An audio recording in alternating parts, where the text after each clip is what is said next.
Welcome, everybody, to the fourth and our last plenary panel for the Regenerative Communities Summit. So, my name is Jewel Bistrova. I am one of the members of the organizing team for the summit, as well as the co founder and coordinator of the Inner Resilience Network, and have been a long time activist and healer in a variety of capacities. So it's my great honor and joy to host today's conversation. The subject matter is very close to my heart and the work that we're doing at the Inner Resilience Network as well. The title, as you know, is Crisis as Catalyst for Transformation. And this conversation is a time we've been having a lot of discussions at the summit, a lot of really amazing uh, insights and reflections have come up over the last couple weeks, and I assume they will continue to come up. A lot of concerns and fears and anxieties, as well as solutions and joys.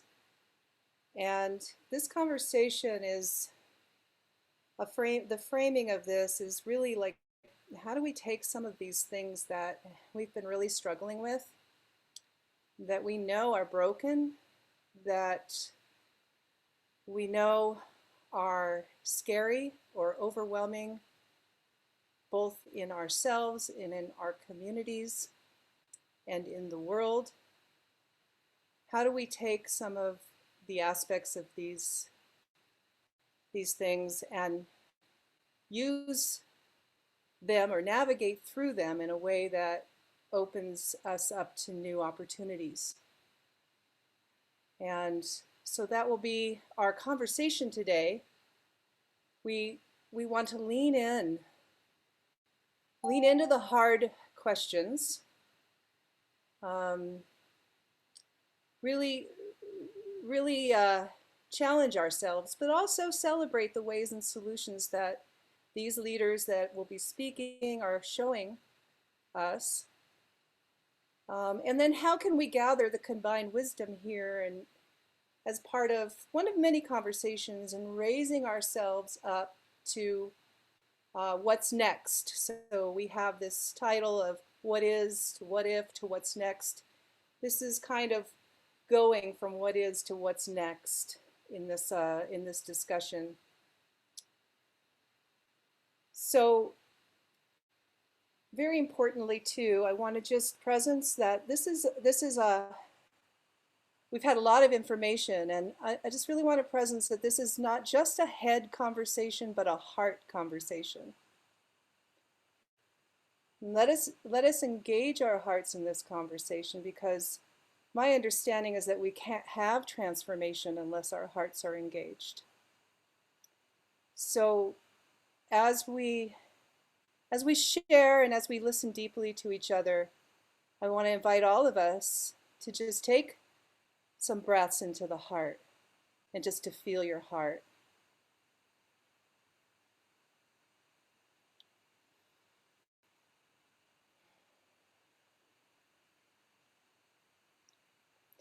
So I'm going to introduce our wonderful speakers, all of them amazing change agents in their own way. And I noticed after they've been assembled, it was like each of them are in a way responding to a particular form. Let's say, this is my interpretation, but a particular form of trauma, where Elaine Miller-Carras is speaking to a lot of personal, the work of transforming and healing personal trauma.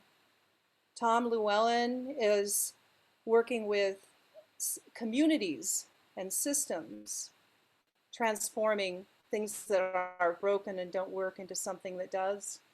Bob Stilger is asking us to change stories from the traumatized stories that we've been holding to new ones. And John Liu is transforming trauma in our environment. So I'm going to introduce our speakers first, and then I will pass it over to Elaine to begin. Elaine is, I've actually known Elaine for a few years. I took her training at Trauma Resource Institute. It's fabulous. She's the co-founder and director of innovation of the Trauma Resource Institute, and she's a founding member of the International Transformational Resilience Coalition. She's the key developer of the community and trauma resiliency models.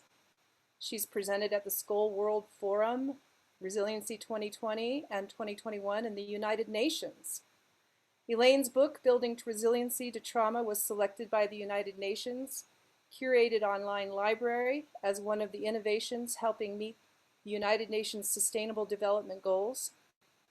She's a senior consultant to Emory University's Sea Learning Program, inspired and launched by His Holiness the Dalai Lama, and she's consulting with the Megger and Merle Evers Foundation to help create a virtual curriculum of the U.S. Civil Rights Movement. Her radio talk show Resiliency Within, Building Resiliency During Unprecedented Times, is on Voice America and was launched in January 21. So I think I'll just introduce each speaker just before they speak. So that means I'm just going to hand it to you, Elaine, to just tell us a little bit more about yourself. And the floor is yours.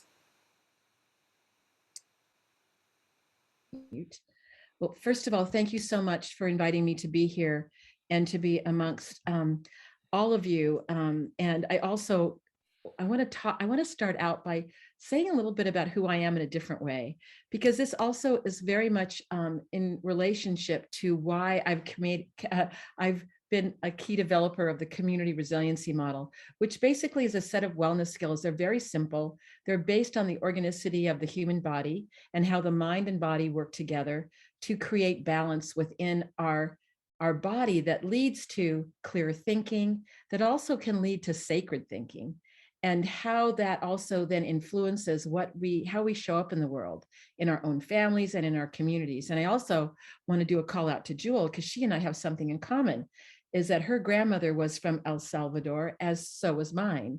And my mother was also from El Salvador. So this is a family picture at the gathering. And my mother is a little girl as we're looking at the photo on the right. My grandmother was standing. And this gentleman was my great-grandfather, Antonio Pineda. And the reason why I bring this forward, because many of us have said what land that we are sitting on. And I happen to be on the Tongva Gabrielino land in Claremont, California. But if you look at my great-grandmother, Magdalena, I'm a descendant from the Mayan culture, but also very influenced by colonialism that I think now impacts our world in a very big way. And when we talk about climate, we talk about the sacredness of the land and what we're all trying to do, I think that we also need to look at the broader context of also the historical trauma that has impacted all of us, and how that is acting very much in the present. And if we don't acknowledge it, and this is part of my work with the civil rights movement, if we don't acknowledge the true history, then sometimes we can't create solutions that can actually help what's happening right now in our world. So I want to talk a little bit about, I had this idea many years ago, and the idea was, what if there was a model that could be very simple to learn, that could be shared with children, with adults, with teens, that could help restore well-being? And so my definition of resiliency has really broadened. It's really that sense of internal well-being. And that when we have that sense of well-being, even if we're faced with very difficult circumstances, it helps us be able to go forward with sometimes a more hopeful attitude. So it's like broadening the lens of what may have happened to us. So when we first started, and Julie, I love that you talked about the individual. When I first started this many years ago, and I had this idea, when someone would say, "Oh, come and do a training," I'd go, "Oh my gosh, someone wants to have us come and do a training."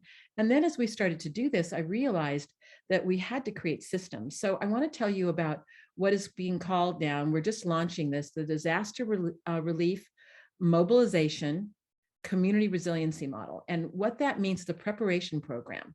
And our goals are to decrease the impact of traumatic stress anxiety, and depression that occur in populations impacted by disasters. But it's really important that we conceptualize a mobilization plan. And this is what I learned. I could teach individuals how to restore that, but how do they conceptualize it in terms of bringing it into their family, their community, so that it can lead to system change? And so one of the things, the most important thing I learned is that when we look at these mental health challenges that arise out of our trauma, is that there are not enough mental health providers. And so when I see this group of people that have gathered here, that we have to have natural leaders of community that are trained in wellness skills, whether it's the community resiliency model or something else, or array of different kinds of wellness strategies to help us to deal with the impact of climate change, but not only to help to deal with it, but to maybe start out by preparing communities so that we can have, a different vista of how can we not only turn the volume down about what's happening to our planet in terms of how we don't cause further harm, but and we know the harm is already there, but how do we help individuals? So creating natural leaders of communities was the answer. And there's natural leaders everywhere. And I was sharing with Jules is in 2010, I was asked to come to Haiti, and I went there many times. And the Haitian CRIM teachers, we call them community resilience model teachers, contacted me about 2 months ago saying, Elaine, we need a refresher. We have so much trauma in our society right now. We have the earthquake that happened again, and we have the political unrest, and that we're having more hurricanes because of climate change. So I want you to know that these individuals that I trained many years ago, before I had the complete concept of the systems, they're actually working right now in their communities, because something that got started there. There was a seedling, and that seedling has expanded out. And I've been very touched by them. I just finished 9 hours of training with them over three days. So we want to share with community members these concepts of wellness skills, but across the lifespan, across cultures, across literacy levels. And what I've learned is that we all have a nervous system that responds the same way when we're traumatized, whether we live in Helena, which my dad was from Libby, whether we live in Saratoga, California, that I saw William was there, I was raised there, or whether we live where I live in Claremont or Tanzania, Haiti, wherever we're from. I see there was someone from Nigeria. So these concepts of sharing become very important. And as we create those natural leaders, if we can do that now, then they can mobilize when there is a disaster that can mitigate the impacts of the psychological trauma that happens to individuals, that can actually immobilize them from doing the most important work that we need to do when we start to reconstruct after some horrible things that has happened. But we also need to link up together. And that's why I just love that we're all here together. What other organizations, NGOs, the International Transformation Resilience Coalition, started by Bob Doppelt, that I'm a part of, we're trying to muster up people from all over the world to think about what are the mental health challenges that can actually stymie us from being able to create other kinds of interventions and ideas for preparation and prevention. So I am very invested in what I call a perspective shift, in that conventional thinking that we see all over the world. When something happens, let's say what just happened in Haiti, if people start behaving in a certain way, oh, just people are bad, they need to be punished. What is wrong with them? What's wrong with that society, that person, that country? But trauma informed, which was so important, that was really was a catalyst, was Sandra Bloom, that many of us know from the sanctuary projects, really started bringing out this concept as people are suffering. People need to learn how trauma impact a child's and adult's development, and what happened to that person. And then we are really invested, and I know many of you are, because this is why we're here, is that resiliency informed. And this is what I've learned. I have been all over the world after natural disasters, the Philippines, Nepal, Haiti. I've been to different parts of Africa, different parts of the United States. And one of the things I will say is that people have this capacity to cultivate their well-being that I call resilience. And when people learn how to do that, what we pay attention to, and this is based on neuroscience, it grows. Neurons that fire together wire together. And so, but we have to ask these questions about creating new stories and new narratives. Is what is right about you? What are your strengths, not only individually, but when we talk about communities? And this is, and so when I talk about this, it's really also important that right now in the literature, we talk about trauma. that we talk about the physiological impacts of trauma. Because when I go to disasters, when people talk to me, they go, oh, my heart's beating fast, my stomach hasn't been right, because what's happened to them is physiological. And we know that happens when we talk about the adverse childhood experiences study that swept the country, and when it was first published in 1997, that said if we had 4 or more adverse childhood experiences, things happened to us in our bodies that affected us through a lifetime. Increase, heart disease, diabetes, increase suicide attempts, depression, et cetera, et cetera. And if we had 6 or more, our lifespan was cut by 20. So toxic stress is what I want to emphasize in this slide, is that it's ongoing and relentless body responses to stress stressors. Allostosis means processes helping maintain balance by producing adrenaline, cortisol, and other chemical messengers. So right now, what's happened to many of us with all the things, climate change, social unrest, COVID, is like, for many of us, our foot is on the accelerator of our nervous system. And we are bumping into what we call the high zone, or, when we're stressed and we're angry, or in the low zone of depression. And some of us are finding it a hard time to have that internal balance. But I'm here to say, which is really important, that adversity is not destiny. And that is being borne out in literature. And I want to point out to you, and I have her cited here, and I hope that we can send these slides out. Dr. Christina Bethel at Johns Hopkins University has been looking at positive childhood experiences. And what she has discovered is that it actually does help to buffer the effects of adverse childhood experiences. Why this is so important right now is we have a pandemic, we have environmental stressors, and also children grow up to adults.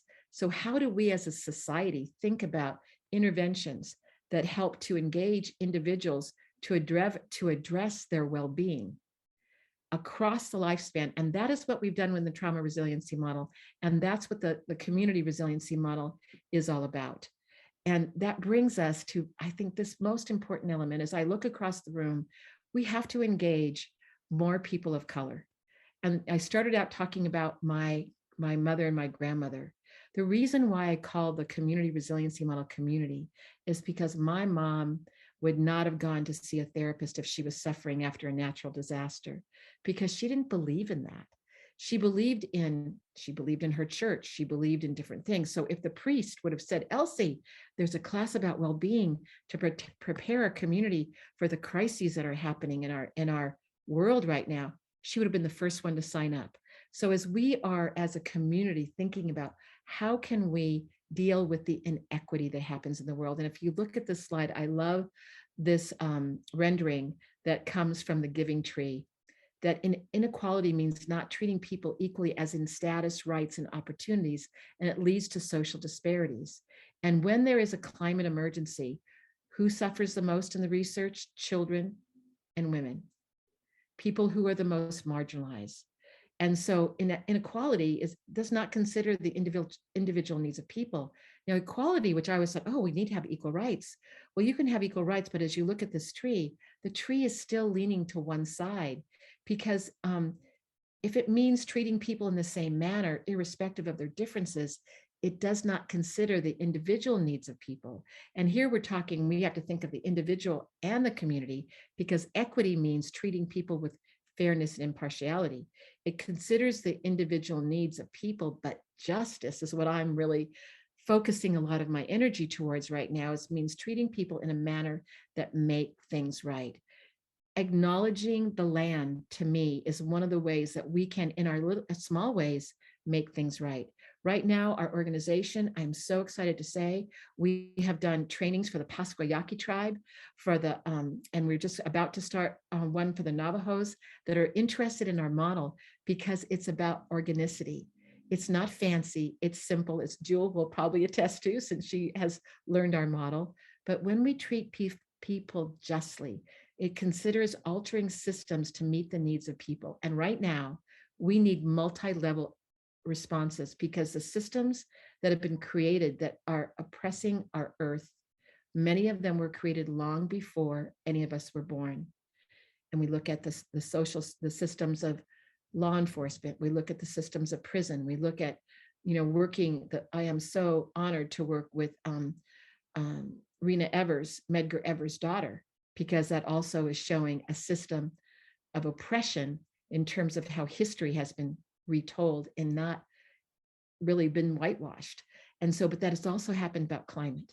And we need to be here in speaking the absolute truth if we're going to be carrying on, and not only individual trauma, but the communal trauma that's happened historically to our nation. So thank you so much. I think I'm within my time, and I just wanted to tell you that the wellness skills of the community resiliency model are on a free app. So if you want to know what they are, because of course I don't have time to say them today, although I'll be involved tomorrow in sharing some skills, you can get them free of charge on our app. All right. Did I do that in 12 minutes? I think I got You're amazing, Elaine. That was so much incredible information you packed into that, and I'm so glad this is recorded because I'm going to watch it a few times myself, even though, okay. like you said, I've taken your trainings. It's amazing. Well, Yes, and I just Elaine, love that we both emanate from El Salvador too. I just love my grandmother, yeah, she would have said, no, go pray to the Holy Mother, but my That's grandfather would have exactly. said, there's nothing a little vodka can't heal. Isn't that something? So, I think we have the anyway. same grandmother. Yes, thank you so much. And yeah, as Elaine said, tomorrow we're going to have a workshop where she's going to be able to take you through some of her experiential. So, welcome. I'm going to move on to the next speaker, Tom Llewellyn, who actually has already spoken as well with the. We did a showing of his film, The Response, and one of our team members, Thea, who's got Films for the Planet, interviewed him. So I'm so excited that we get to have him again, and he's going to have a chance to talk about more of what he's doing. So Tom Llewellyn is a community organizer, a consultant, a storyteller, promoting people-powered solutions for the common good. He's the strategic partner director for Shareable.net, and he's the executive producer and host of the award-winning documentary that I mentioned, The Response. It's also a podcast series. He's a presenter who's spoken at over 200 events on 5 continents, and the co-editor and author of many publications, including Sharing Cities, Activating the Urban Commons, The Response, Building Collective Resilience in the Wake of Disasters, Lessons from the First Wave, Resilience in the Age of COVID. One of his favorite activities is to host community stone soup events wherever he travels to help remind people how good sharing can taste. And I'm hoping he's going to share about that. Welcome, Tom. So happy to have you here. The floor is yours. Yeah, thank you for that introduction, and thanks everybody for joining us for this conversation. And I'm really looking forward, and beyond just the kind of the early presentations which we're going to be doing, I'm really looking forward to interacting with all of the other wonderful panelists and taking questions as well. So as was mentioned, I am the Strategic Partnerships Director at Shareable, where we work to empower the world to share. We've been doing this we're just got past our 12-year anniversary.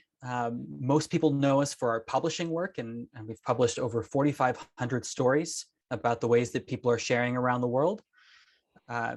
And personally, I come from what I refer to as a semi-autonomous, unintentional community in the woods behind Oakland, California. And I was fortunate to be born and raised out here, actually born at home. My mother is a midwife, and so myself and my siblings were all home births.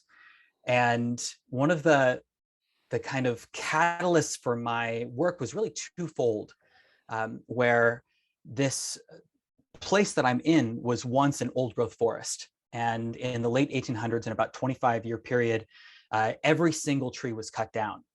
And they didn't leave a single old growth. And to the point that when I was in school, I grew up, we would have class, 20, 30 kids with us all sitting around the stumps of some of the old growths that were there, and getting that kind of understanding of, that deep loss, for the natural world, but for kind of a deep loss of history, of a history of that place, of the animals, of the ecology of that place, and really starting to process that as a group, at a very young age, getting to understand how the ecosystem was affected by those trees being cut down. And at the same time, there's redwood trees throughout it that are 150 years old that were huge, for 5, 6-year-olds. So all of a sudden you see kind of like these dinosaur trees, looking at the stumps. It kind of gave a certain perspective of time, and moreover, what happens when resources are not managed well.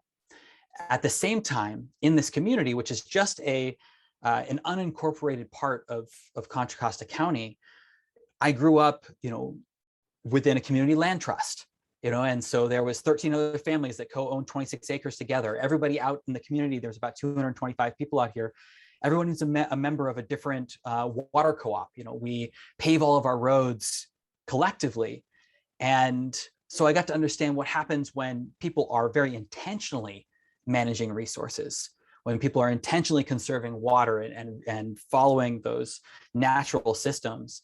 And being a 10-year-old, I would keep my old funky shoes every year because I knew that paving day was coming up, and I would be out there as a 10-year-old with that asphalt rake, raking that. And so we got this sense of community cohesion that is hard to get in most communities, and where those work days were always like points of incredible joy for me, seeing the community all come together.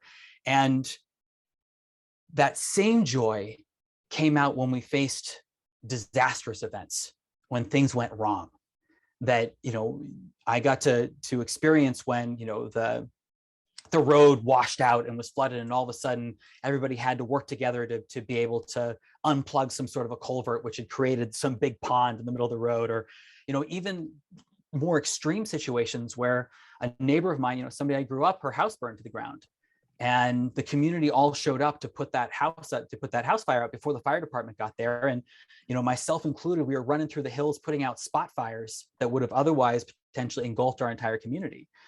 And those moments really broke down any conflicts that were going on in the community.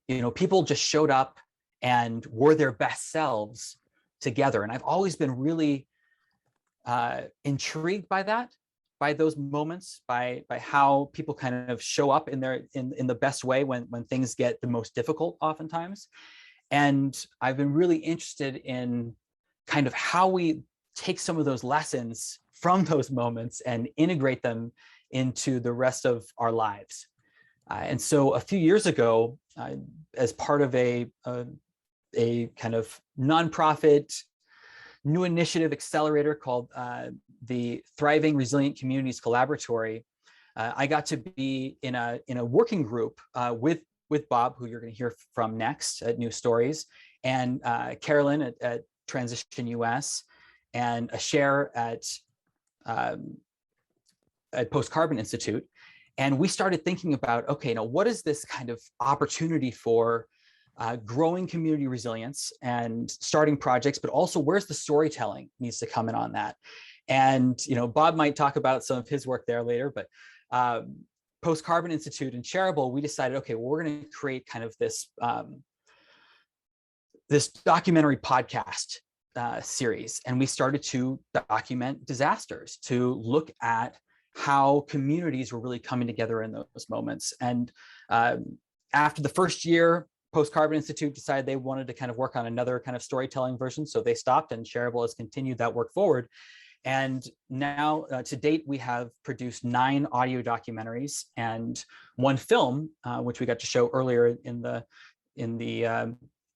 this convergence, and you can watch the recording of it as well, about Puerto Rico, and specifically looking at Puerto Rico after Hurricane Maria, now 4 years ago, and really wanting to look at the mutual aid centers that came about and quickly proliferated throughout the islands. And so one of the things that was really interesting to me was not just that these spaces popped up, but the evolution of the spaces. That very early on, they were there to meet basic needs, to make sure that people had shelter, that there was food, that there was water, and it really was kind of that stone soup model. And for those who aren't familiar, the story of Stone Soup. It's a very, very old folktale. The first time it was written was in France in the 1800s, but most likely the story goes back even farther, and it follows a traveler that's trying to get home from war. And because there's been this prolonged war, there's this great famine, and because of the famine, there's this great sense of scarcity. And it's not only a scarcity of food, but also a social scarcity, a scarcity of connection, a scarcity of relationships.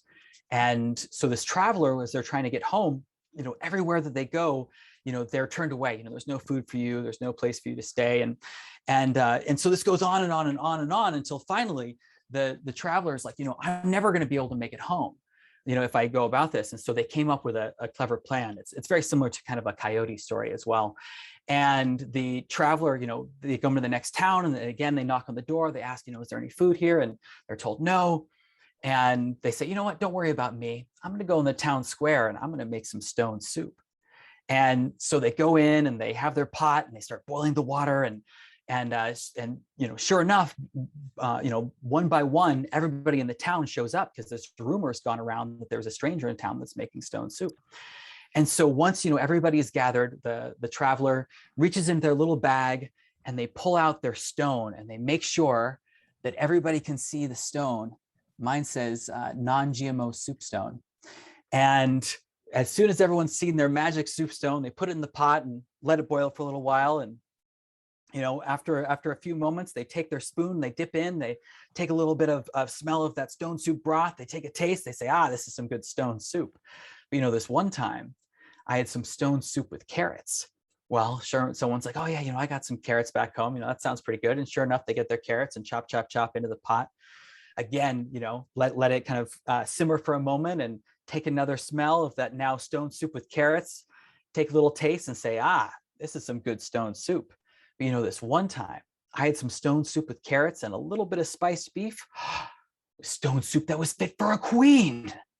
Fit for a queen, my goodness, I never had any stone soup that was fit for a queen. And sure enough, someone's got a little bit of spiced beef, it goes in the pot, and one by one, everybody in the village has contributed something. And in the end, the soup is delicious and it's nourishing, and it feeds them, not only, from that food, but it nourishes their souls, it nourishes the community, and it brings everybody together, and people start to see each other in ways they haven't seen each other for a long time. And I like to think of that as not only, my work was shareable, and I actually do physically travel around. I've done stone soups all over the world, town squares, hundreds of people. The first one we did was in DC at the FDA. But I like to think of that being also the essence of what happens during disasters, that people really do come and bring whatever they have. And this is what we saw in Puerto Rico, where, someone was like, I've got a little, my stove is destroyed, but hey, I've got some dishes. And I know there's a communal kitchen going on, down the road. I'm going to bring my dishes so I can contribute something. And people brought the little bit of food stuff they had. And all of a sudden there was this amazing community kitchen that was feeding hundreds and hundreds of people a day that were unable to otherwise cook for themselves. And people showed up and were doing shifts and cleaning up and making sure that people who couldn't make it there were getting food. And pretty soon that model then spread all over the place. And at one point in time, I think there was 11 to 15, depending on how you're looking at it, formalized mutual aid centers, a lot more informal projects all over the place. And over time, it transitioned from just providing food to addressing some of that collective trauma. And not only was it giving a space for people to come together and process that together, process that as a group, as a community, but also they started bringing in acupuncture and said, okay, let's start actually working with some of this physical trauma, and some of the emotional trauma that's manifesting itself in physical symptoms. And from there, then it was like, all right, let's look at the political trauma. Let's figure out how we use these spaces to start addressing the larger political issues in the community, and on the island. And so it went from layer to layer to layer. And it really shows, one, the necessity for community space, and having a place for people to gather during these moments. But two, the opportunities once people are gathered and are kind of those barriers are broken down to really build community, and to then be able to get in front of future disasters as those centers were then set to help when the earthquakes happened, to help when the pandemic happened, and so on and so on.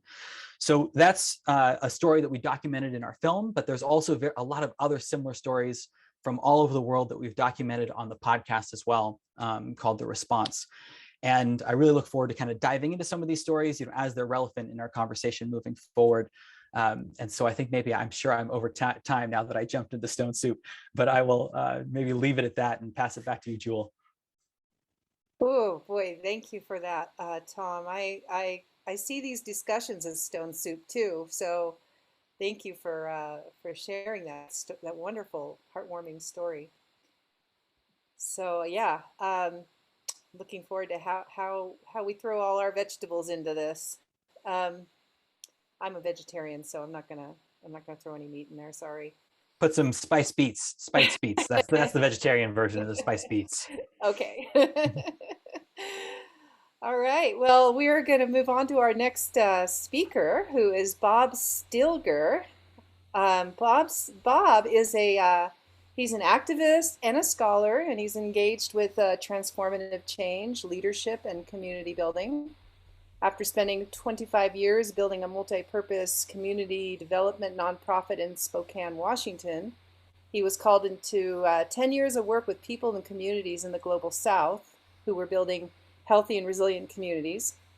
In 2010, Bob was invited to bring that experience into Japan, where after the devastating triple disasters of the earthquake, the tsunami, and the nuclear explosions of March of 2011, he spent 6 years working with people there and communities across Japan to create a new future. In 2020, Bob founded New Stories, which is a nonprofit that works with people everywhere who are creating life-affirming futures. Bob has a PhD from the California Institute of Integral Studies in Learning and Change in Human Systems, and he spends his time as a teacher, a consultant, a coach, a community facilitator, and his book, After Now, When We Cannot See the Future, Where Do We Begin? I have that book. Bob shows how collapse can be a gateway to creativity, and he illuminates the patterns, practices, and actions that give birth to a life-affirming future. So welcome, Bob. So good to have you. Tell us a little more about you and your work.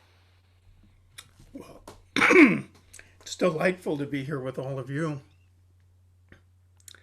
And I think before I jump into some stories with that luscious stone soup that we just had, I want to invite everyone to let the stone soup in and to maybe take a moment to just stretch. Let's see some arms going up in the air. There we go. All right. When we're going to do this work, we have to remember that we've got to do it with our whole body and that we have to let it in. Actually, Jewel, we started New Stories in 2000, not 2020.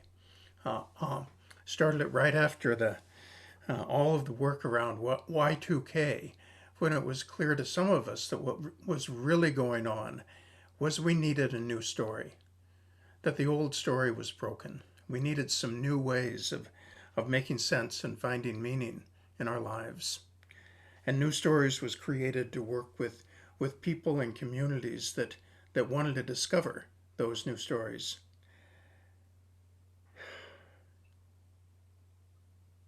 I never expected to be a disaster guy.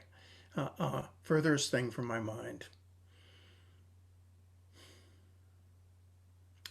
But what we've noticed at New Stories more and more is the space that is created for new stories when disasters happen. I want to share two stories, not too surprising. The first comes in Japan, just about 2 weeks after the disasters.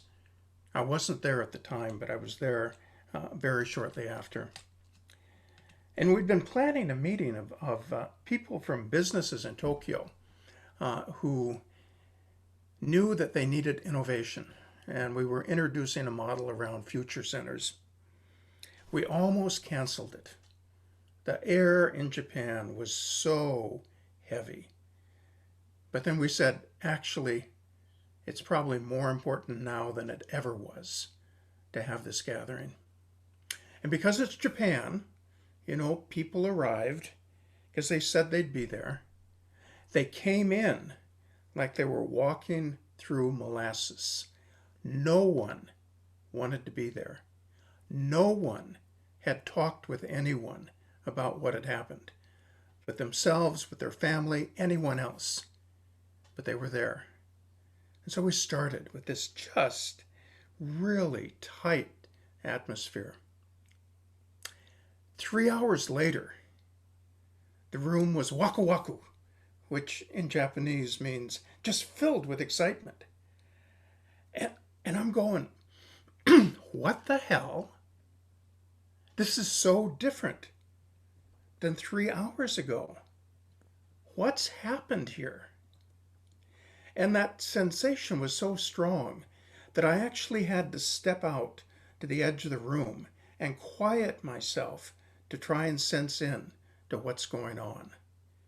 And I heard this really loud voice say, "We have been released from a future we did not want." That was the deepest energetic impact of disaster. Of course, there was the trauma. Of course, there was the loss. But there was this deep energetic sense of, I don't have to do the same shit in the same way that I've been doing it my whole life. Something else is possible, and that we begin to create that when we come together. Fast forward. We'll actually stay right there. Stay right on March 11th, 2011. A 9.5 earthquake followed by a tsunami traveling at 50 miles an hour with water more than 50 feet high in many places slams into the Japanese coast. The next day, the reactors explode. This beautiful fishing village of Onagawa, just drop-dead gorgeous, had the perfect conditions to be totally destroyed. 10,000 people lost their homes that day. Many lost their lives. The mayor of Onagawa, like all the other mayors in Northeast Japan, was over 70. He was a little bit wiser than a lot of them, because he looked out and he said, "This is not for me to lead. We need younger leadership." And he went out and he recruited Suda-san, who was a local boy in the national legislature in his late 30s, and asked Suda-san if he would run for mayor. Suda-san thought about it and eventually said yes. He ran. He was elected in November, 6 months after the disasters.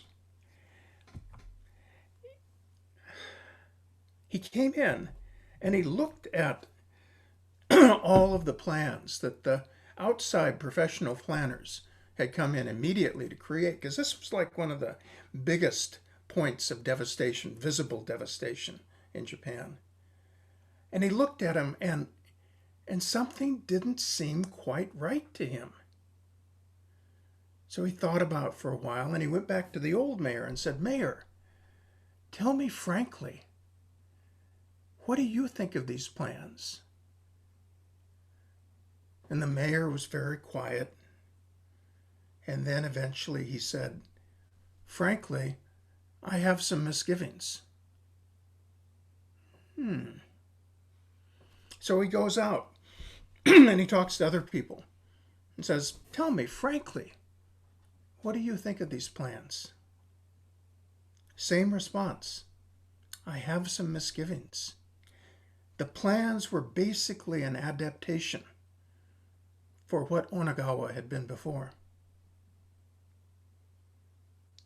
So the mayor says, "I hate those big town hall meetings because all that happens is people come and yell at each other and they just want to be mad and angry and nothing really happens."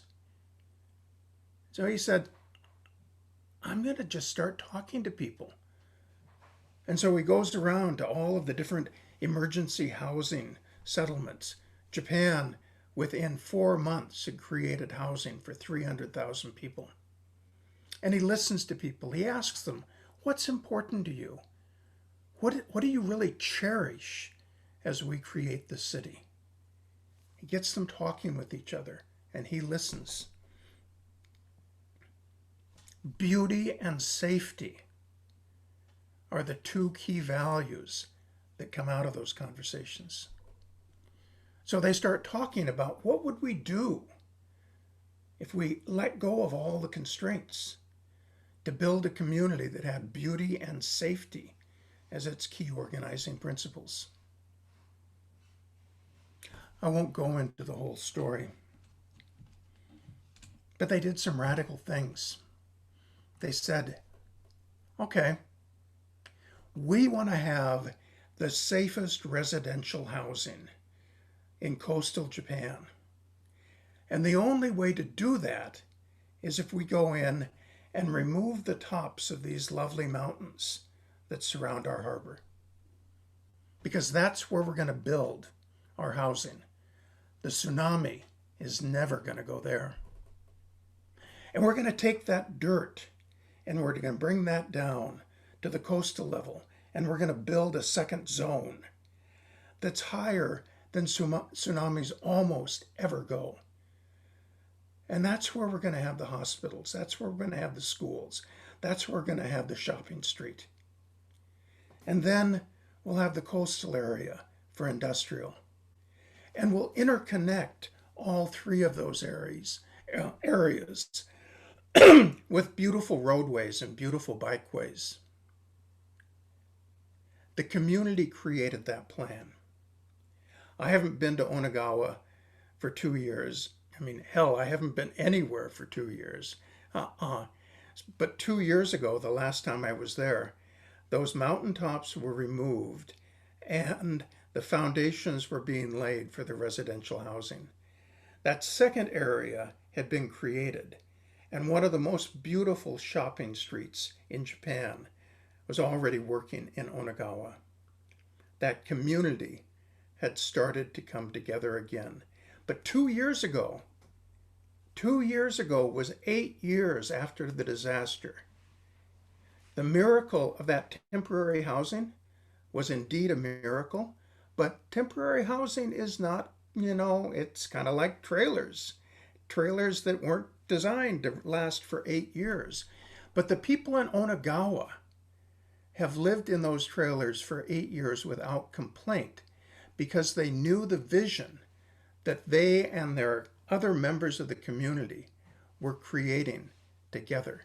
It was a collective vision. It was what they wanted, and they knew that their patience was required.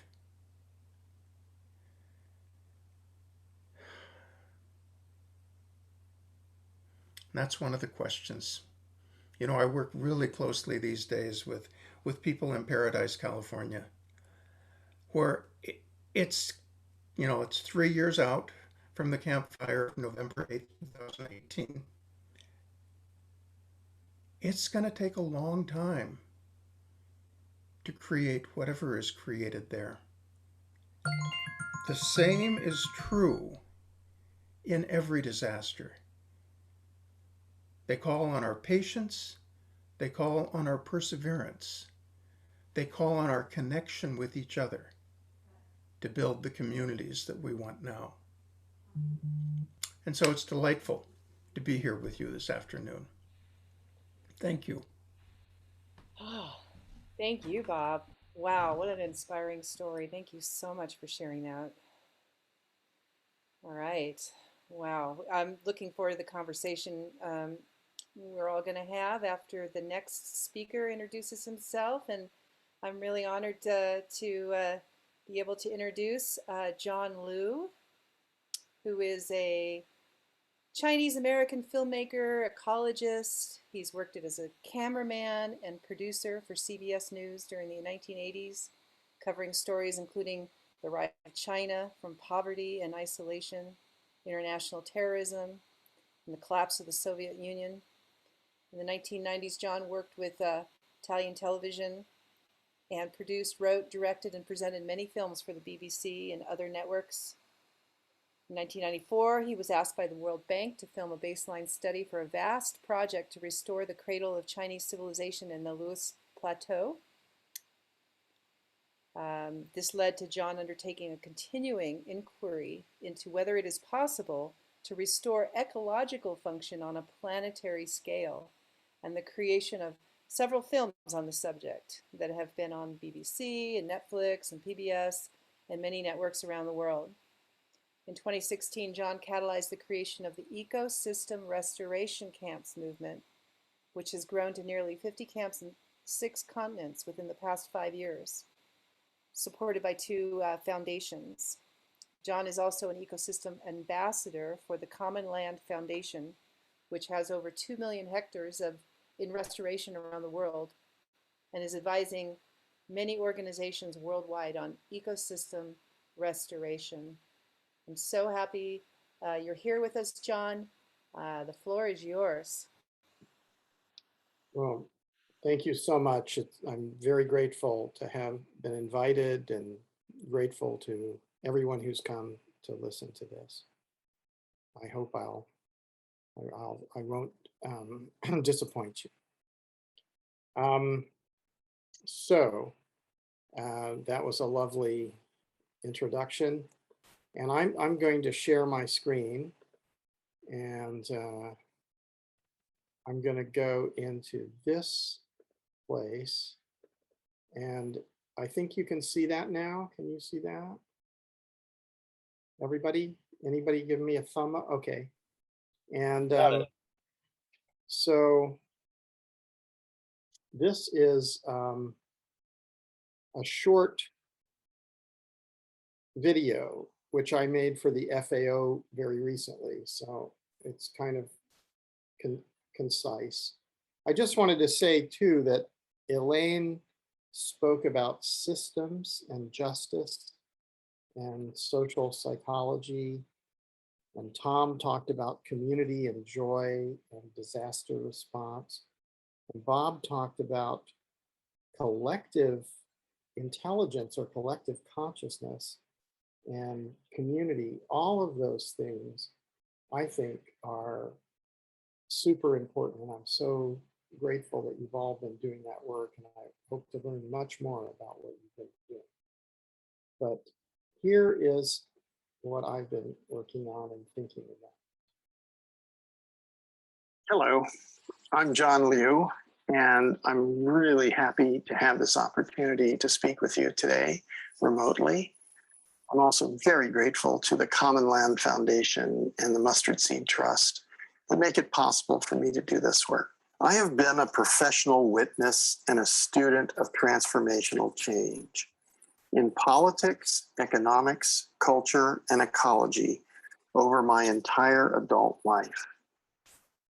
Studying ecology, I learned that evolutionary succession over billions of years led to multidimensional symbiotic systems in dynamic equilibrium. This process is accumulative and leads to the creation, constant filtration, and continuous renewal of the Earth's atmosphere, the fresh water system, the fertility of the soil, and the amazing biodiversity on the Earth.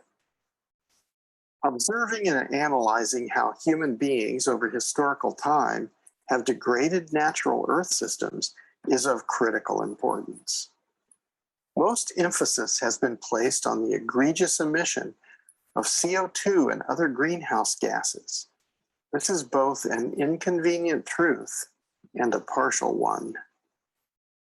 I have directly observed that human impacts from devegetation and other types of alteration of the Earth's biological systems allow solar radiation to directly hit the surface of the Earth, raising surface temperatures by very large amounts. This phenomenon unnaturally creates thermal drafts, driving moisture into the upper atmosphere, where it is no longer nurturing the soil and the vegetation, but instead is twice as impactful as CO2 as a greenhouse gas.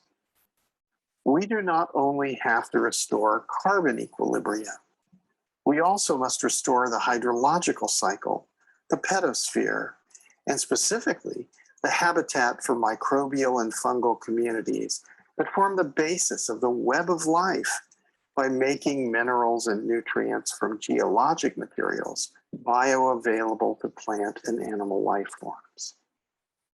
The restoration of the Loess Plateau has shown that by increasing biodiversity, biomass, and accumulated organic matter, it is possible to restore lower surface temperatures, holding moisture near the earth. By restoring the canopy, solar radiation is interrupted, creating microclimates that help recharge the lower hydrological cycle. It is possible to restore large-scale degraded landscapes that have been degraded over vast areas and over long historic time frames.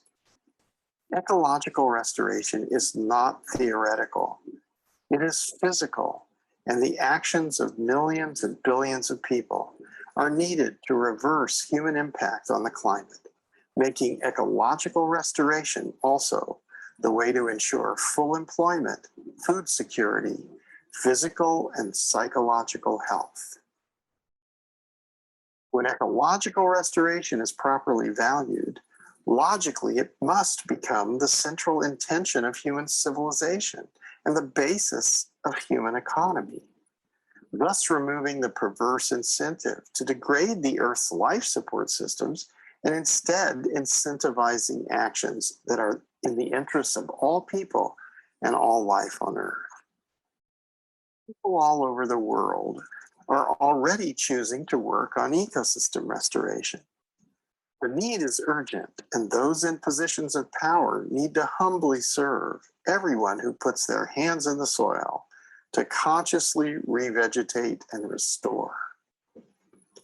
Valuing restoration higher than materialism and honoring the wisdom and stewardship of the indigenous cultures, who have always known that all life is sacred, is a much needed paradigm shift.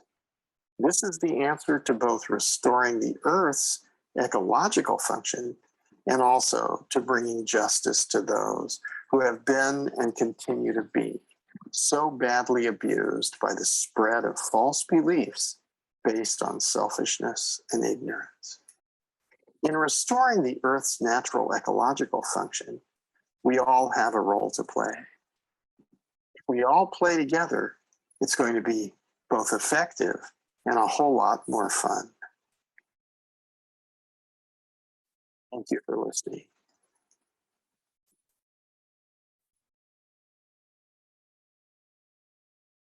So that was 5 minutes. So I think I have a little more time. So I'll just tell you that I think that we have found a methodology which is beginning to work. And it doesn't work just for a single individual, and it's not about institution building. It's about collaboration and creating networks. And to understand that we are not really individuals, we're part of a meta-organism.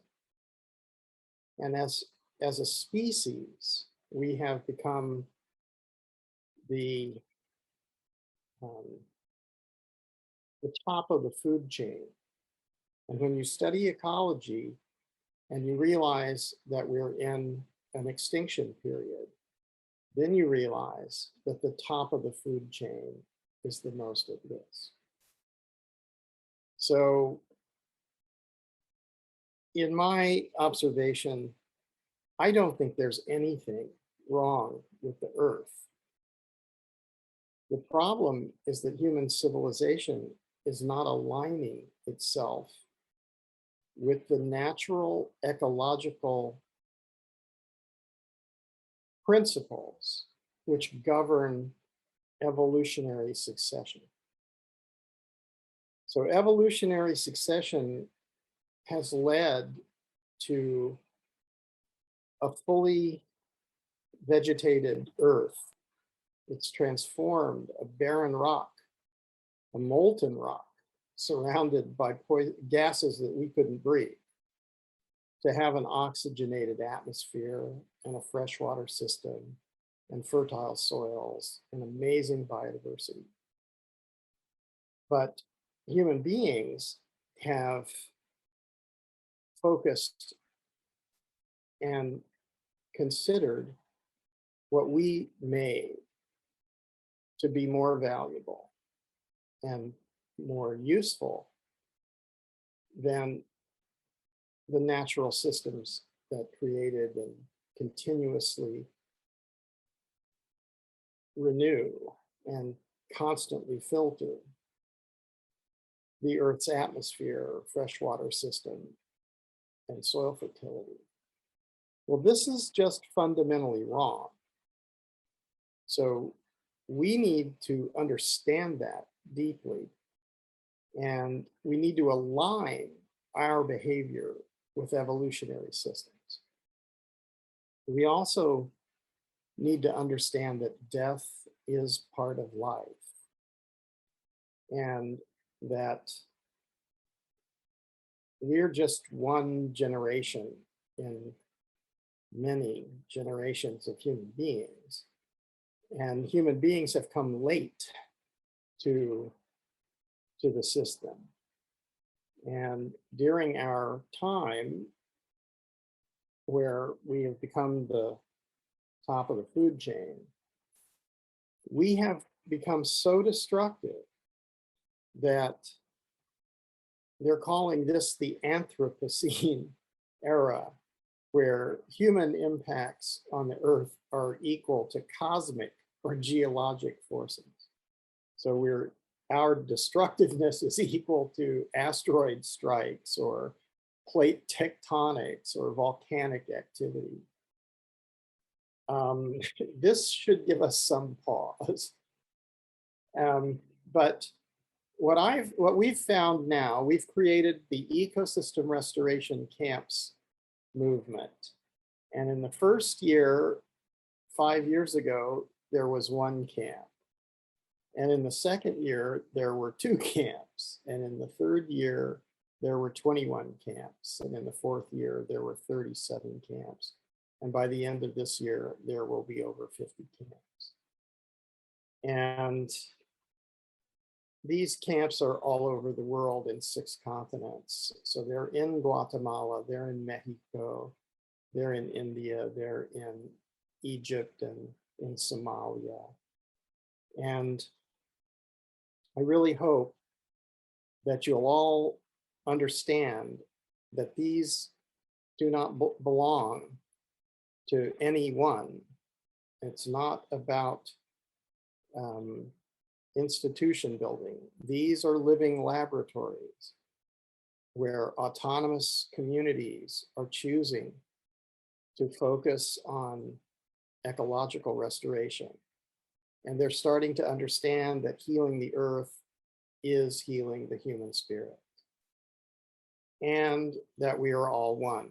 We're all related to one another. And so the ecosystem restoration camps movement is really about a mycelial network, where when something is learned in one camp somewhere in the world, it flies around the world instantly, and all the camps know it. And the people who are working in the camps and living in the camps, joining the camps for short periods or longer periods, they're really enjoying themselves because they have a sense of purpose. And they can see that it's possible to lower the surface temperatures by restoring vegetation and a canopy. And we're not going to do that online. We're not going to do that in virtual reality. We're going to have to do that on the earth. And while we do that, we should definitely have time for pizza and volleyball and guitars around the campfire. And we should teach all the children. And we should have multiple generations working together. And we probably better let the women lead because the men have had their chance and they have kind of made a mess of it. But whatever our gender or whatever our age, we need to approach this with humility and with generosity and with compassion and with forgiveness, because the amounts of trauma, the amounts of terrible actions that have taken place over historical time, we must face, but we cannot live in this sorrow forever. We must look at it, understand what it is.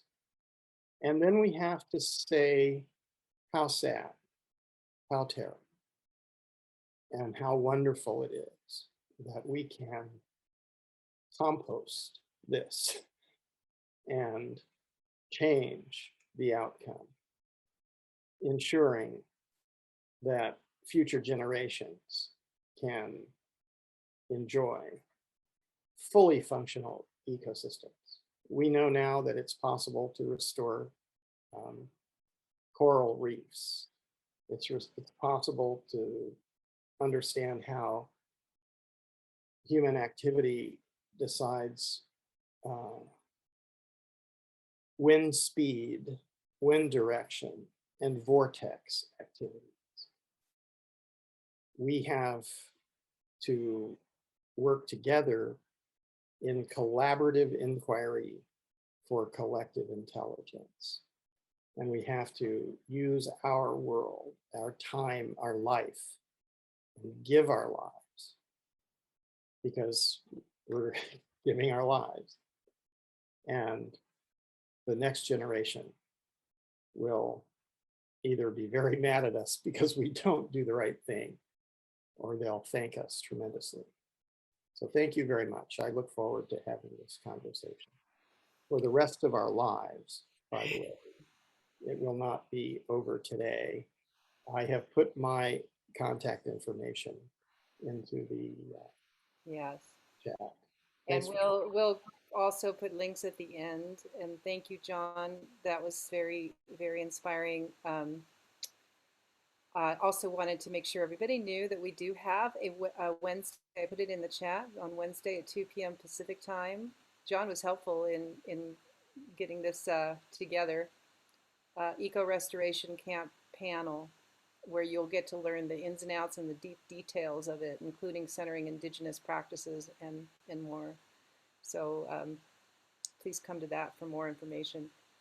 And now we're going to get into a little discussion of weaving, the stone soup discussion. And I think what I'm going to do is just ask you first, just each of you can speak to this, and whoever feels moved to go first. But let's first ask you what's in this compounding crises of climate change and collapse and all of the other things that we're dealing with, COVID. What do you see as the biggest challenge, and or what is your edge? What is your edge in your work that you're really negotiating right now, that you're willing to share with us? And then next question, we'll look at the ways we're moving through it. So who would like to jump in?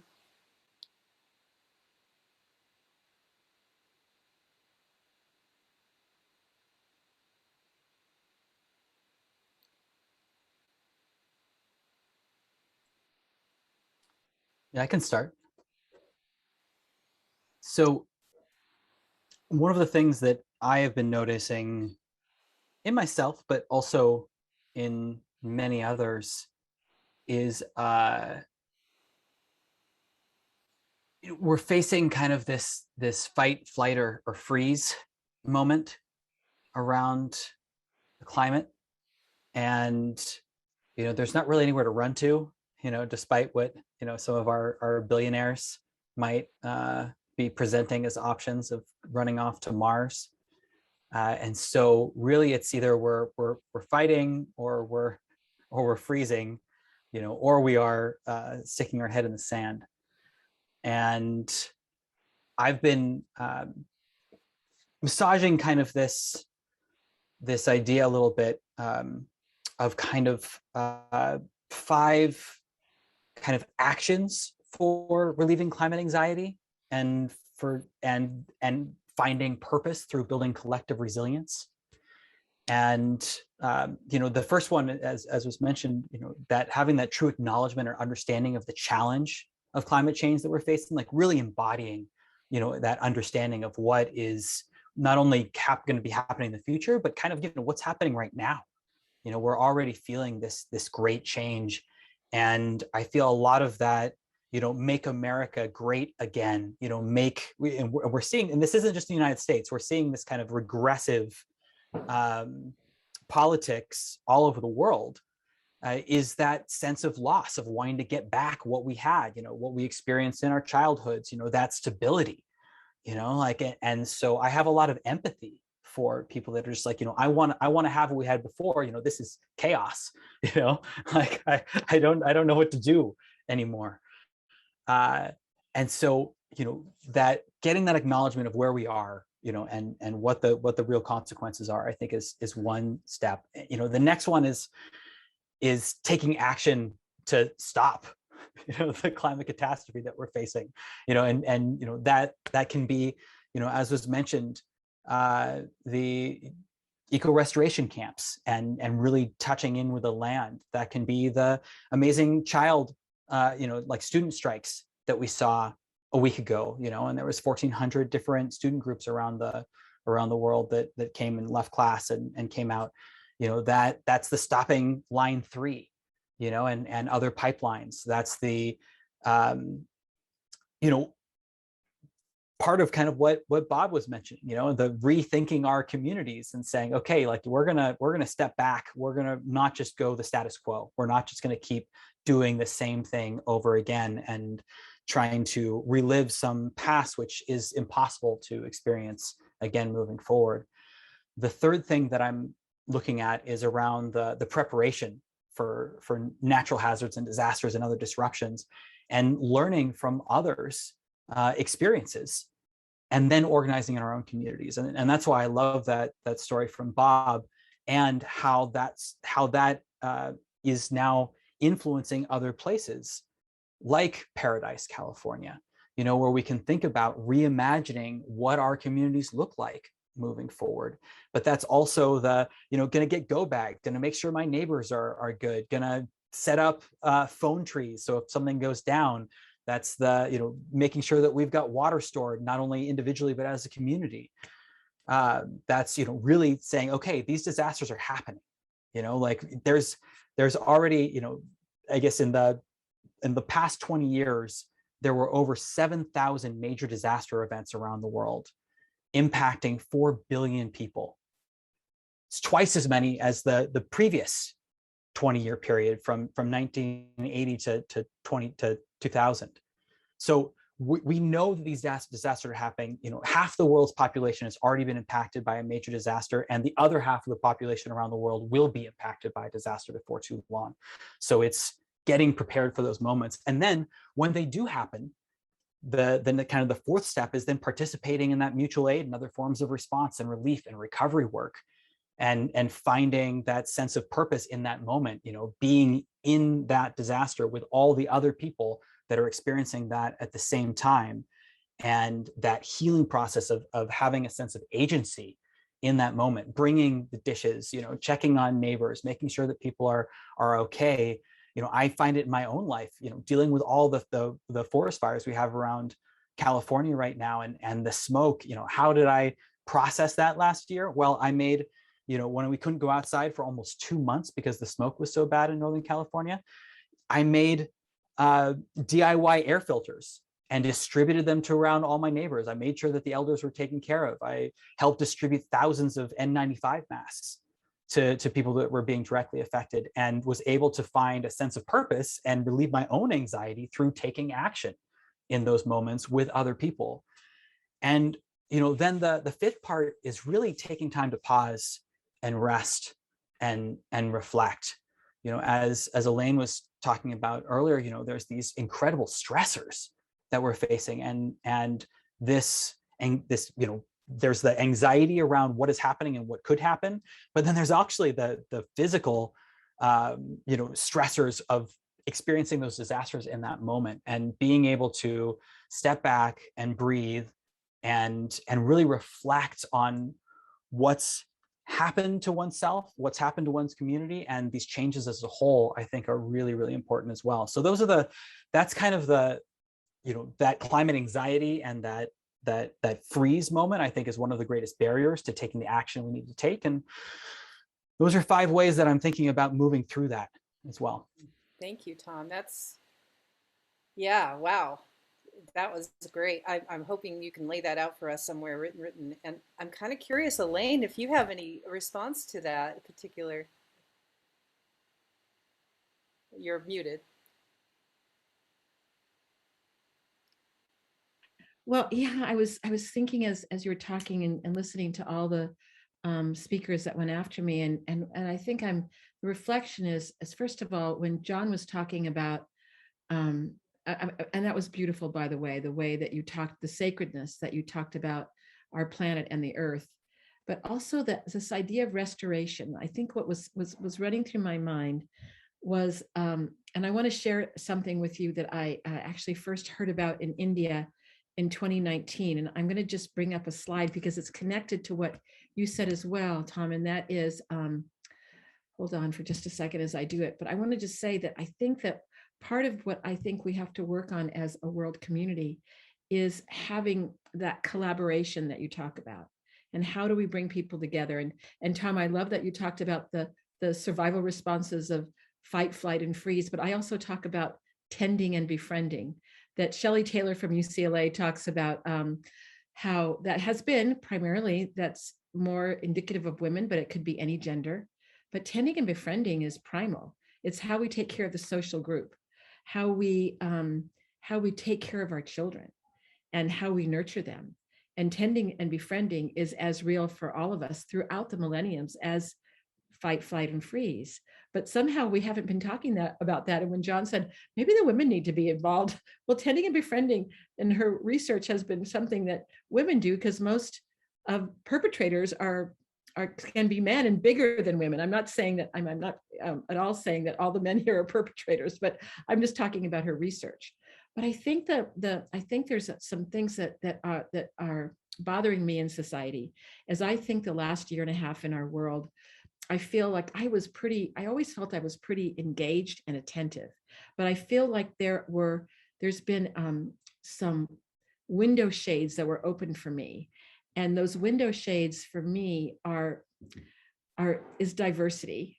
And here I come from a very diverse family, but I think that being engaged in understanding our advantages and our privilege. So that's even an advantage, right? That you could go and do those wonderful things you did for the elders when the smoke was, but how about if you were living in a situation where you didn't know where you were going to eat? I did a lot of work in Paradise as well and continue to do that. Did you know that a year later that people were still living in cars with their children? I mean, if I hadn't worked so closely in these communities, which I also appreciated so much when Bob was talking about what happens after, we see the big dynamic. Oh, there's the tsunami, there's the hurricane. But what happens afterwards is, I think, what John alluded to as the suffering. And how do we lean into the suffering because suffering is part of being, but then how do we lean out, right? To be able to cultivate our well-being. And also, John, when you're talking about restoring our ecosystem, I was also taught, I work a lot about restoring the human nervous system. And there's a concept called interoceptive awareness that I want everyone to know about. And that's our ability to read our nervous system, because the body is involved in all of this. And what I've learned, one of the most profound things that I've learned, if our body is in a state of distress, it's hard to think clearly. But what we can do is we can learn to read our nervous systems. A child can learn. You already read your nervous system. If it's hot outside, you would take off a jacket. There's an action. But if we learn that if we're sensing distress because of climate change or whatever it is, that we can say, oh, I need to take an action. And that action can be prevention, it can be proactive. It can not only affect us individually, but familially and community-wise. So that same ability to restore that's in our ecosystem is also in the ecosystem of our bodies. I'm a student of neuroscience. And when we used to be 20 years ago, we would say the brain doesn't change. But now we know there's neuroplasticity and neurogenesis, and that the brain can change. And I mean, I feel so hopeful hearing what John had to say, as much as the despair that I sometimes feel about the climate is that also is true. But the thing that I really wanted to share with you, one thing, and I'm going to just bring up my screen really quickly, is when I was in India with the launch of the social emotional learning program that was inspired by His Holiness, one of the researchers from Emory University brought this slide up, and I just said, I have to know about this. So scientists at the Rensselaer Polytechnic Institute have found that when just 10% of the population holds an unshakable belief, their belief will always be adopted by the majority of the society. Now, this can be negative, but it also can be positive. And so when I hear what John has to say, what all of our speakers have to say, and I'm sure many of the people that are on this webinar are working in this way, but if we only can change the 10% towards compassion, ethical thinking, system change, it has to do with keeping in mind the sacredness of our land and going to the practices of our indigenous people, how could that possibly change the 90%? And that to me is the optimism of it, right? And the hope. So in any event, that's all I have to say right now, but that's what was going on in my head as you all were talking. That's a lot. Thank you. Wow. Fantastic. Bob or John, were either of you have a response to this subject? What's your edge? Well, I would say that all of our problems are interconnected. The biggest message from ecology is that all these systems are symbiotically related. And what I've noticed is we either have we have feedback loops, and either these feedback loops are just negative feedback loops, which are vicious cycles, or we have positive feedback loops, which are accumulative and which are virtuous circles. And so what I think we have to do is we have to go from me to we, where we're not really talking about ourselves as individuals, but we are participating together as a species. And what I found when I started dreaming about the ecosystem restoration camps, I rejected that when I had these dreams. I said, well, nobody's watching my films and I don't think they're going to do this. But when I published it, then people started to say they liked it. And then it quickly began to take off. And so I think what we're seeing is that this is a methodology which works. This is a methodology that's been quickly adopted in 6 continents, and that each of the camps are self-organizing, self-governing, and autonomous, but they're linked in a global network. Well, this is exactly what we need.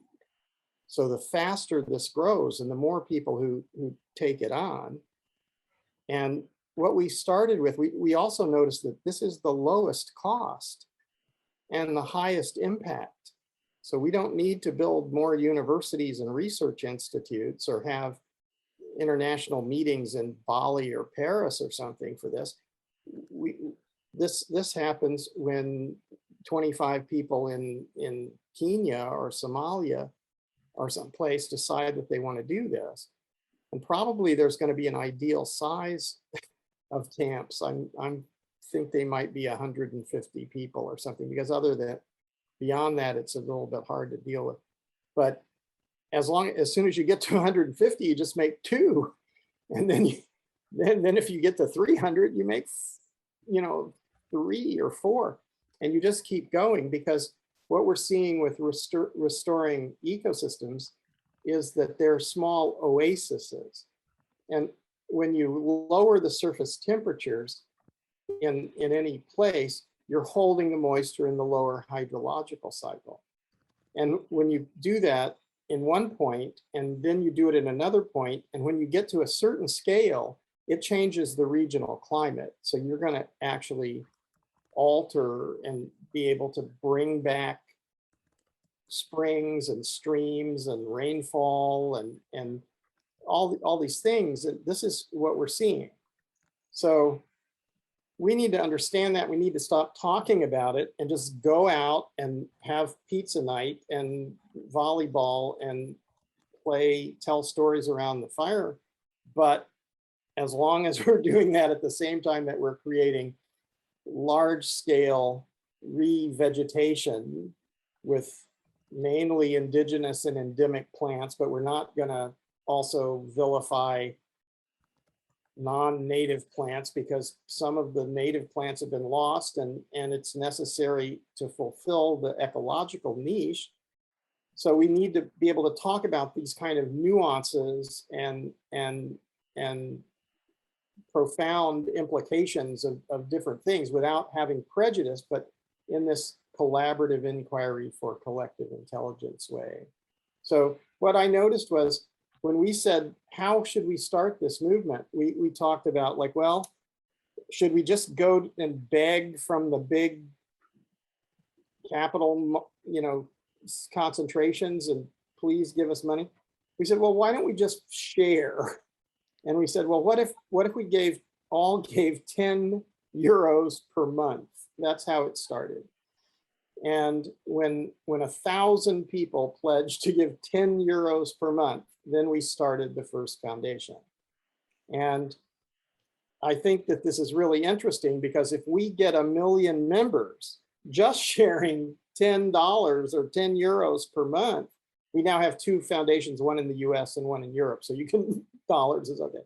But $10 a month and 1 million members, it's already propelling this to the highest levels of ecosystem restoration, because most of the big NGOs or the big corporations, they spend more than that on their white wine and olives and shrimp bill.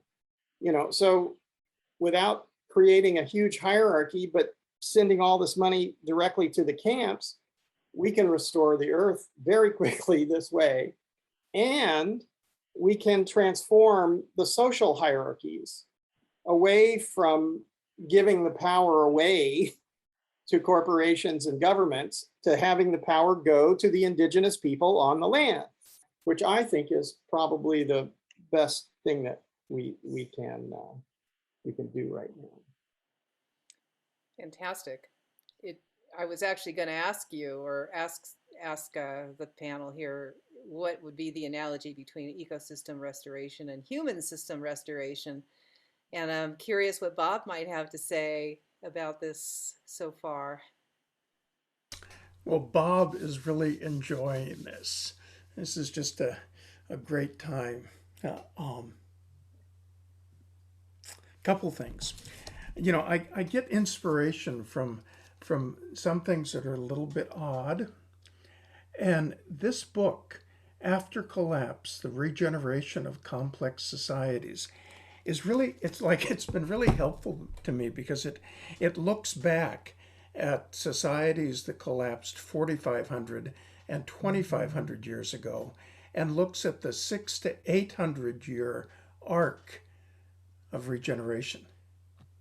Like, we are in the beginning of really long-term work. And what's more important, I think, than anything else is our own patience and our own perseverance as we keep stepping forward as we keep finding those pizza parties, as we keep finding that volleyball game. And it's interesting that you use the word oasis, John. One of the, part of what we think at New Stories is that the work right now is really creating and connecting islands of sanity. We find a place to practice. We find a community to practice in, and we begin to find that next elegant minimum step forward. We create islands of sanity because anyone who comes along and says, I know how to fix all of this mess that we're in, is a liar and deceitful. We just keep finding our way forward.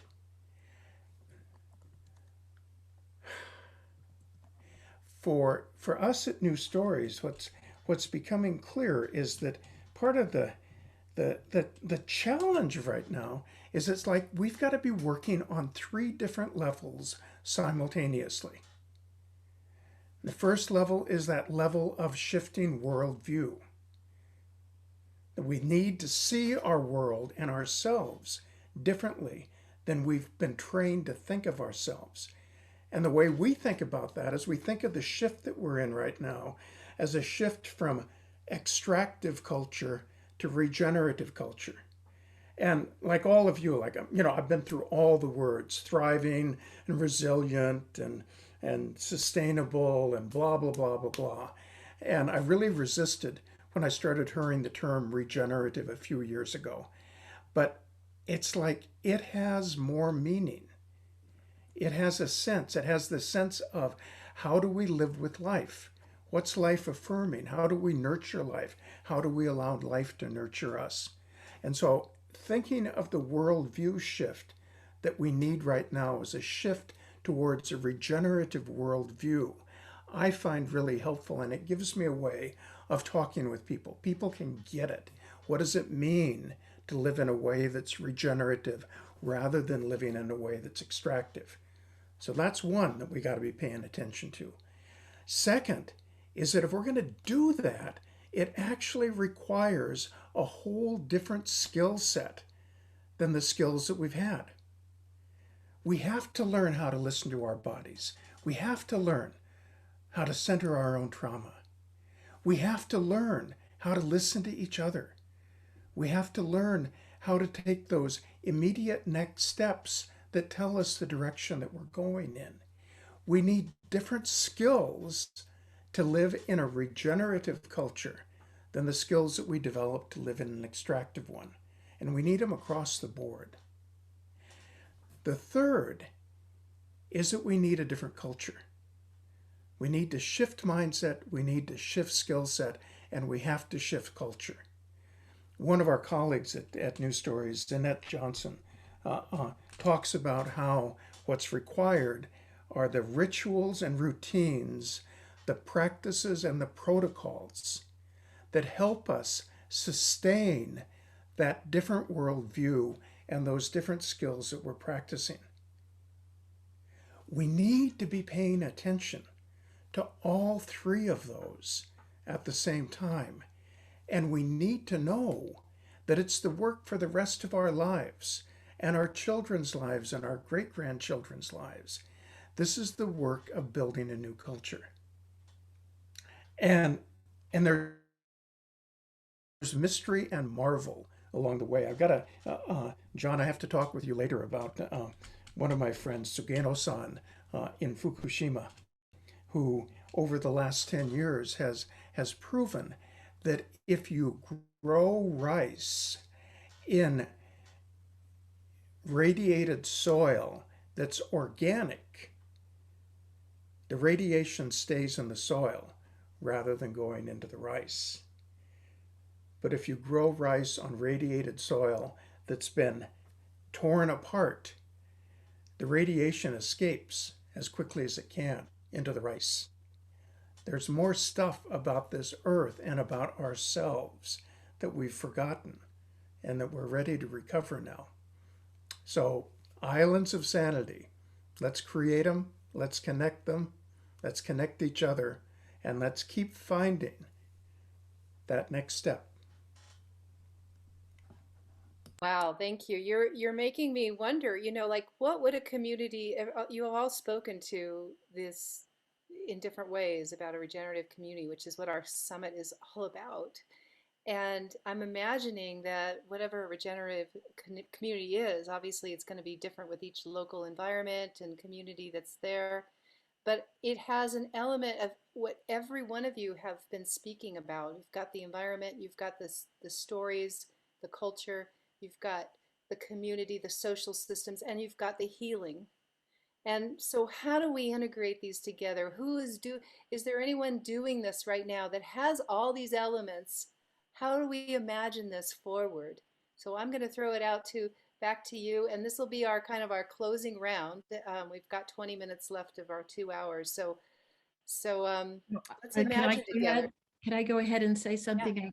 I want to, it's in closing, in my closing statement, I just want to talk a little bit about the social emotional learning program at Emory University that was inspired by His Holiness, who was really concerned about how children were learning about compassion and ethics in this world.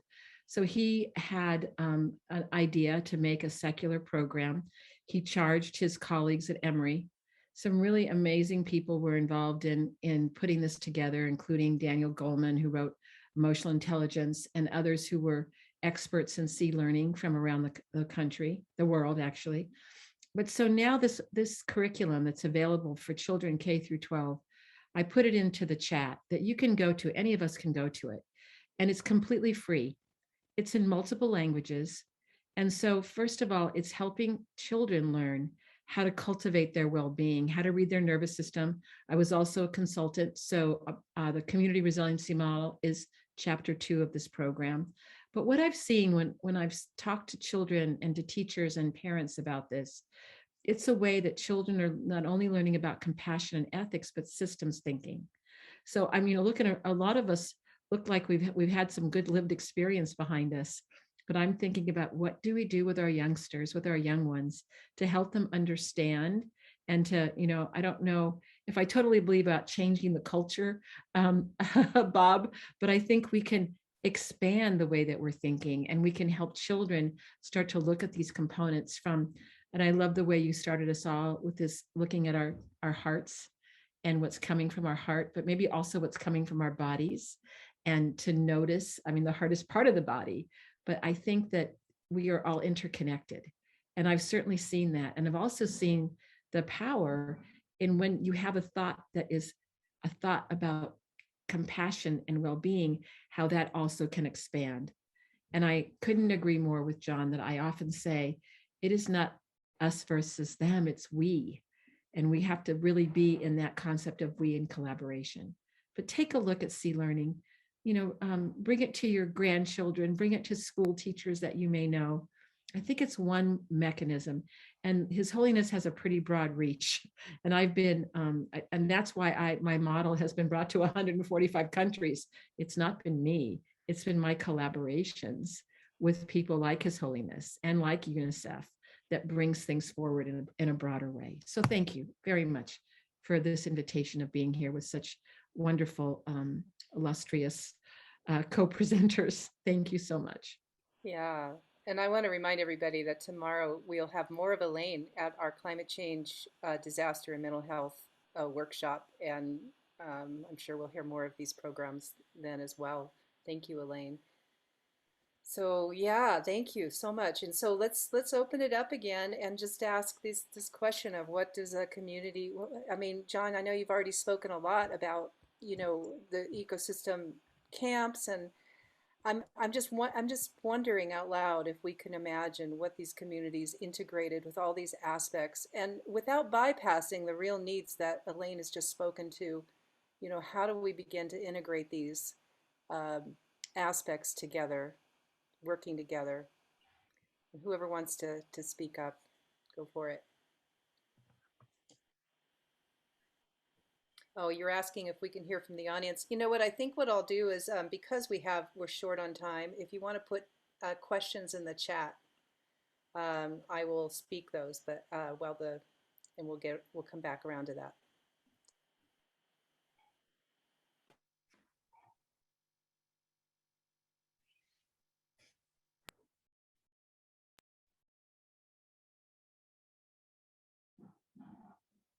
And can the participants, audience,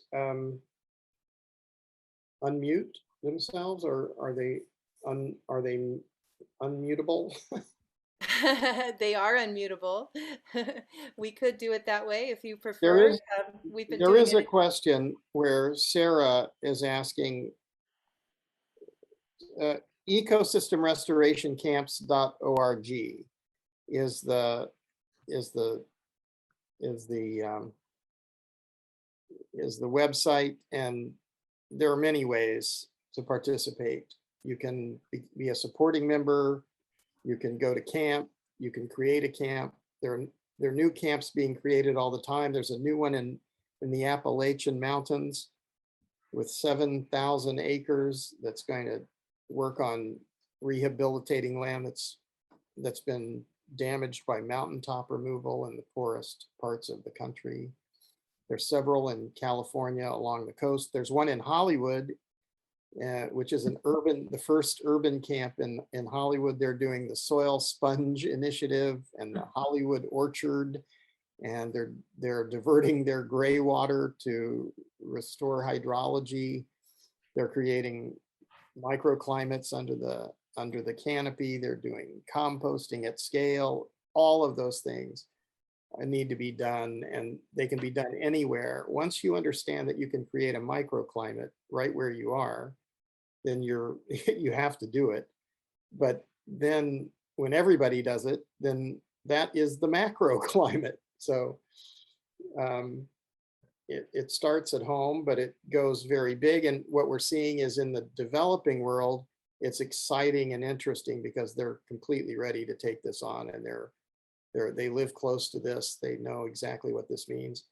And we need to all work together and not have any differentiation between peoples. Everybody's the same.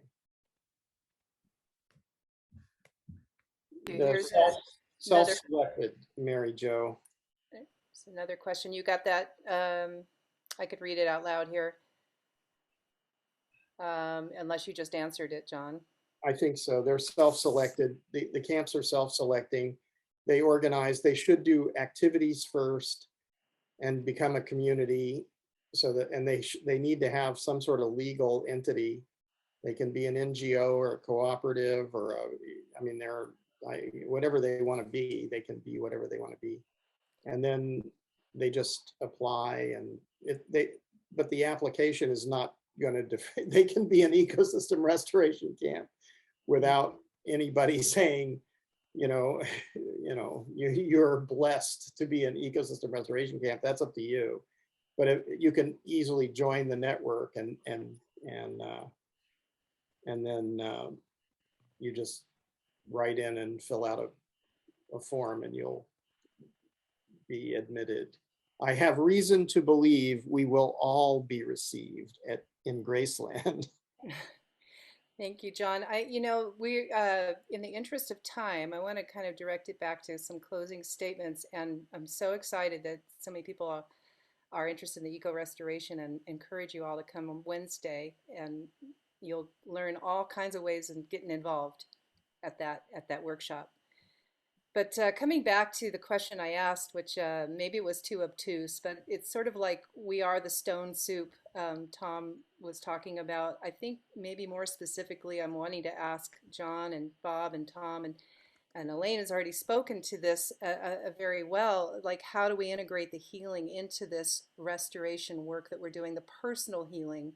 How is that, where is that at with what each of you are doing, and what are ways that are bringing that in? And let's let that be our closing statement. We've got 10 minutes left. We could go a couple minutes over because we do have social hour after this if we need to, if you're all good with that. But I'm going to just open that question back up to all of you.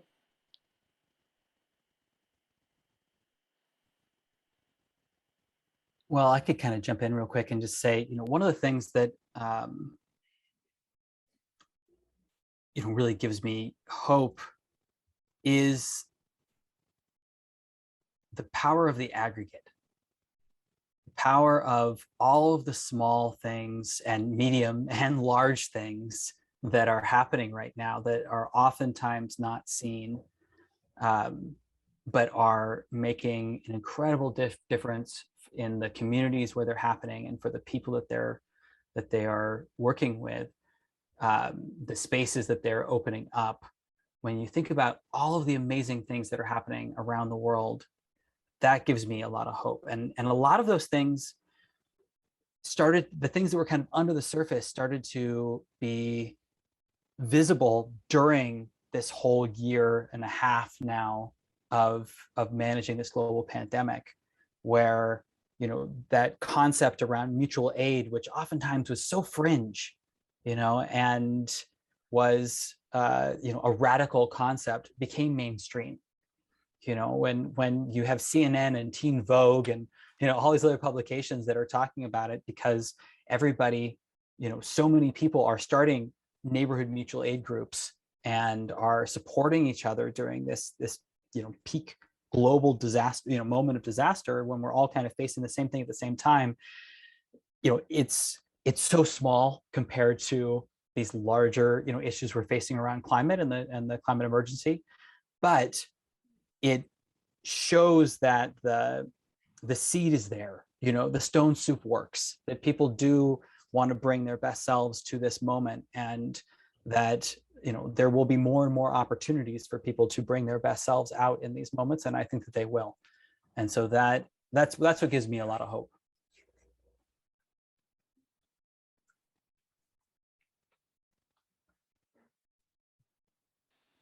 Thank you. Well, if I were to say one short thing, I would just say that the healing is in the doing.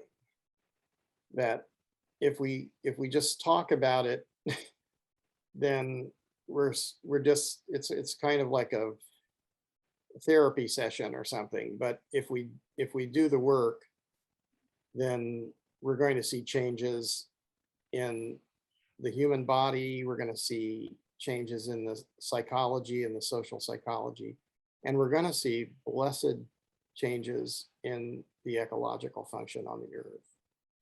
So this is what's needed now, and it's needed now. It's not needed later. So, I mean, it will be needed. It will take generations, but once we are on a virtuous circle rather than a vicious cycle, we're going to be much better off. So this is the direction to go. We have methodologies that work. Let's all work together. And I think I'd say that one of the things that's really important is that we not rely on hope to motivate what we do. We just do what we can. It's Tom handing out those N95 masks because he could, because he saw that could make a difference.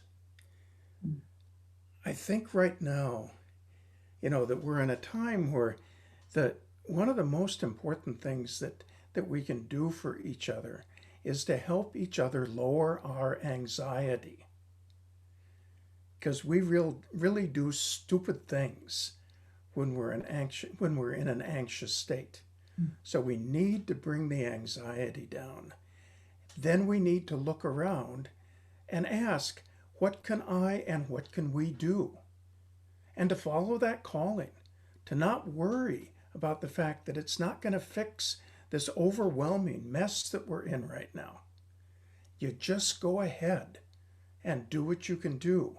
And as you do that, you begin to discover more about what's important, about what we need to pay attention to. And we share that with each other. And gradually, step by step, we begin to create a difference. That's my mantra.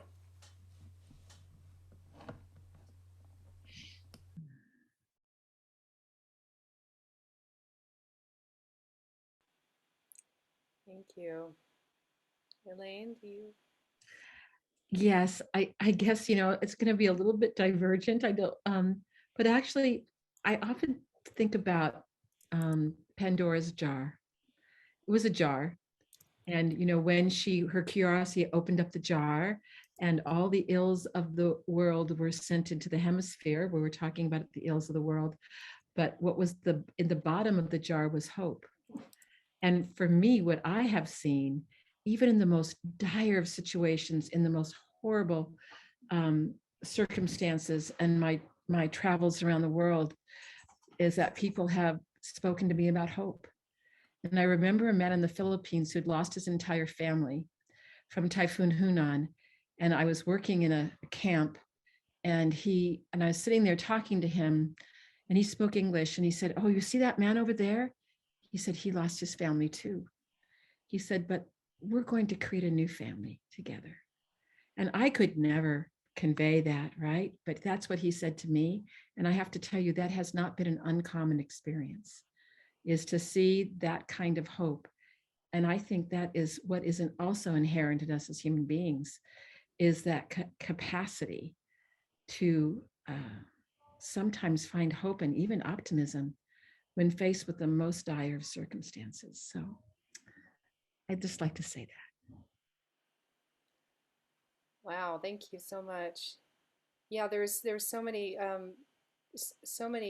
threads that are open here. We've just begun weaving this fabric. We've had people comment on what an amazing group of change agents you all are, and that we're all gathered here right now together. And I knew this 2 hours would go by really quick, and it did. And I feel like we could easily speak for another 2 hours. You are all welcome to stay on. We do a social garden after this, what we call a social garden, where we can continue to answer questions and speak in more informally with the participants. Um, so I'm just going to do a closing remark, and then also ask each of the speakers, if you haven't already, or if you want to again, put a link to um, your website and whatever you want to share with people into the chat. And yeah, I will just add about the discussions about doing versus discussions. I will say that I feel discussions, we're doing a lot of discussions here, and I actually see the discussions really making a difference and moving people. And I agree that if it's just spinning around and over the same questions and not going out and acting, it isn't useful. But if the discussions are helping us get back in our bodies and into our hearts, and helping us heal with each other and learn good skills in how to communicate with each other in a better and more healing way, so that we can work together better and get out there and do those projects, then discussions are extremely valuable. So I advocate for really healing discussions and healing time together, for what we're doing on the earth right now in building regenerative communities. And I just so grateful for each of your work and how you're leading the way and paving the way for women to step in, and more people from marginalized communities and people of color to step into leadership positions. All of you, I know you're working and to support that as well. So thank you for your work. Thank you so much for all that you're doing. I'm just so grateful. And please stay on if you can. You don't have to, but we would love to have more time with you if you can. And if not, then we'll see Elaine tomorrow on Monday, and we'll hear about the ecosystem restoration camps on Wednesday. And Bob and Tom, I hope to see you both too somewhere along the line. I'm sure I will. All of us will.